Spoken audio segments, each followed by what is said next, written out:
I want to talk Deion Sanders in Colorado. So we probably should have been more upfront about our Colorado belief. Like I wish we would have gone back and both had against the spread picks on the Buffs against TCU here. Looking back, it was one of the best obvious plays you could have had. But I did have Colorado money line in one of my long shot parlays. It was great watching that leg cash. I know you and I jumped on it live a little bit too, trying to back Colorado. But man, Shador Sanders is awesome. Travis Hunter is the best player in the country right now. I don't care if he doesn't have like an eye-popping stat line. He's still the best player in the country. What he's doing, playing the percent of snaps he is on both sides of the football now at a high major level is insane. It's just Charles Woodson 2.0. It's absurd. And Deion is right. Like Deion has been very brash about all this, all the clips of him coming into that locker room and saying, if you're not ready for this, get out. He brings his guys with him. He bets on his son, who was at an HBCU, and then he puts up 500 passing yards against a team that was just in the college football playoff. And then he hits the podium and basically says F you to every single writer that doubted him. I love everything about this. What is your impression of Deion Sanders and his start at Colorado? Yeah, I mean, I loved it. It was to go into, despite what TCU lost, obviously they lost Duggan, they lost Williams, but to go into the home of TCU, the team that just was in the college football playoff championship game last year, and be 20-point underdogs and win the game after all the noise that surrounded the program throughout this offseason and everything that went on. And people were upset about, you know, what's he's doing with the players, like all the cameras, all the talk, like everyone's just so upset and bent out of shape about it. And he goes in there and he gets a dub. And to put it in basketball terms, and I just came up with this 2 seconds ago, so it could be very wrong. I just love the idea that Colorado's mindset and Deion's mindset is I'm gonna get like guys and I'm gonna just let guys rock. It's kind of Jerome Tangish at Kansas State. Like I just got guys and I'm just let guys go make plays. And I kind of like that. Like he's got Edwards, he's got Horn Jr., he's got Hunter, and he's got his son. And yeah, they gave up 45 points, but he's like, shit, I got guys on my side. Like, let those guys go make plays. Let Travis Hunter make plays defensively. Let Jimmy Horn Jr. make plays. Weaver make plays. Shador make plays. Dylan Edwards make plays. Just put your guys in a position to rock. And I love that mindset. And it's probably extremely fun to play in as a player as well. And you'll be damned if you don't think that also this is like the beginning. This couldn't have started out better for Deion, because we talked about how players like kind of see what the other side looks like. There's players around the country right now that are maybe not in the best situations, that are extremely talented, and they're like, shit, I want to do that. I want to go make plays. Like that's going to be intriguing to them.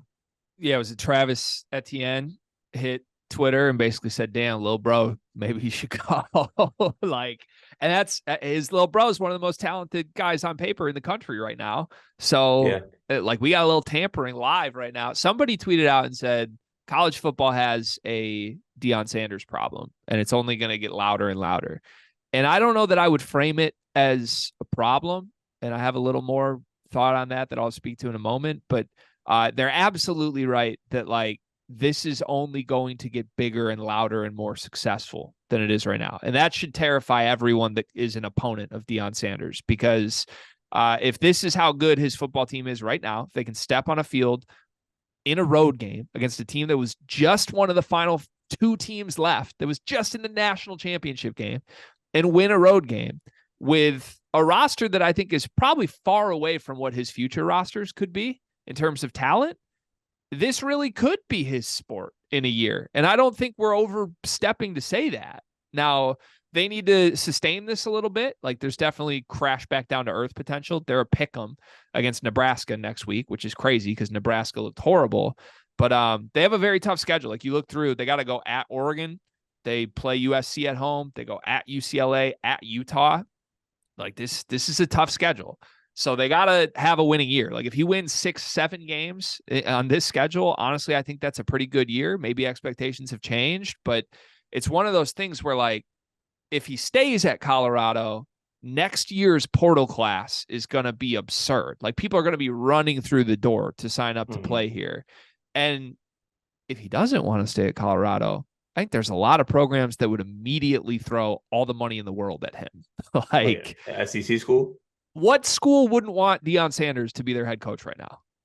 I don't know. Like, is Alabama and Georgia the only two in the country that would prefer their current coach? Michigan, Probably, maybe Michigan too. Probably or like Michigan. BYU's coach. Yeah, or that. But I don't know, man. Like, I think it's going to be his sport sooner rather than later, which Yeah, is I mean, crazy. and you think about it, G. To start the season, the over under for Vegas for wins for them was like 2. It's 3.5. Was like that's so if he wins, if he gets over that, and there was stats that back this, people were hammering the under. There was a lot of talk about this is the worst roster in Division One football, like our 5 schools. So they're really shutting down that noise early. Obviously, they could crash back and come back to earth, but damn, it looks fun to play for Deion. The thing though is like, I don't think there's that much that could crash because Shador is really good. Like that's the main thing here. Is I don't think your offense is going to crash as long as he's the guy under center if he stays healthy. And I don't think people realize that because he was at Jackson State. But I think anybody that watched him knew like the speed and the arm were there. It was just like, can he process things at a faster level? He looked like one of the best quarterbacks in the country in game 1. And I get it was TCU's defense, but you look down this list, like it's not like Pac-12 defenses are elite. Like, you don't think this offense is going to score 40 points against USC? Yeah. It's I mean, USC made Jimmy Cordero look like a Heisman candidate.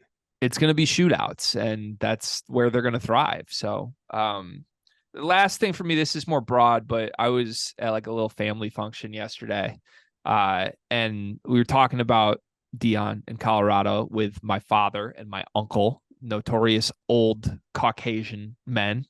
No offense to frame it that way, but let's call it what it is. These are old Caucasian sports fan men. Okay. And they were very out loud, just like we don't like what Deion Sanders is doing. This is bad. This epitomizes what is bad about sports right now. And I'm like, I'm really sad that that's how people are viewing this. And I get like there probably are everybody from that generation and that demographic probably views it this way. But I think there's a pretty big difference between what Deion is doing and like what everyone else playing the portal is doing. And I just want to say that out loud because this isn't like Kansas or Alabama, like Kansas basketball, Alabama football being like, we have more money than everybody else, so I'm going to go poach my rival's best player. That's not what's happening right here. And it might be what happens in the future. But like what this is right now is Deion taking a bunch of kids that were playing at an HBCU. To some level, they were doubted. And I know Travis Hunter had offers everywhere. It's a credit to Deion that he got him to believe in what he's selling to come to Jackson State. But like Shad was with him at Jackson State. Like Shad didn't necessarily have crazy offers. People doubted the player that he was. And there's a lot of other guys on this team that came from Jackson State. And I think to give them a platform and give them an opportunity, like, I don't know how you watched the post-game interview of Travis Hunter and Shad, and then they brought the running back who had 3 touchdowns in. Like, these guys truly believe with their bones what Deion is selling them. And I don't think it's bullshit. I think this is like he has an incredible ability to make it us against the world. And it's not what the big blue blood evil schools are doing of just buying players right now. He's giving kids that didn't have chances a chance to be special. And I wish people embraced that more instead of just old white men being like, black coach doing bad things. Yeah, it's nasty work to see. And it's noted too. It's not just it's there's a narrative that's kind of floating around that's just like, it doesn't necessarily rub me the right way. Pause. My father and uncle don't rub you the right way. Okay. Come on, man. You've had some beef with my dad before. I mean, big. Yeah, well, because his Beatles takes are asinine. But he loves them though. And I love that he loves them. You love his love. You just wish I love and respect his love. But you wish his love was directed to better things. Yeah, like why listen to Ringo Starr when you got a granddaughter now? You know what I'm saying? Like we shift. I think you hate a lot of things my dad loves. Like my dad loves Michigan football, Jim Harbaugh. My dad loves the Beatles. I mean, what else does he love? Law. Why'd you Us. say law I like think that? he loves law. He loved law. That He was loves you. I love you. okay. So we can bond over that. Yeah, Okay. that, All that's right. that's big. Final thing on Deion and Colorado. How does this end for them this year? What's their record? Where does their season end? See, the schedule is just so hard. It truly is, and it's eventually going to come somewhat back down level to earth. I think like they become bowl eligible. It's like 6 wins, and that's a good year. Okay. I think this team's in a New Year's Six bowl game. Shit. I don't think they're in the playoff. I think they lose 1 to 2 games. But Wow. yeah, I think they're that good. Like if you told me between at Utah, at UCLA, home to USC, at Oregon, I think they win minimum 2 of those 4 games. Yeah. I mean, UCLA was kind of in a dogfight with Coastal Carolina. Yeah, like I would expect them to win UCLA. I mean, a home game in Boulder against USC, that place is going to go crazy in that game, and it's going to be a shootout, and they can win shootouts. Let's see what they do against Nebraska, but I genuinely believe they're going to beat Nebraska by like 20 plus points. Yeah, we'll see. So I'm all over that game. okay, we'll see.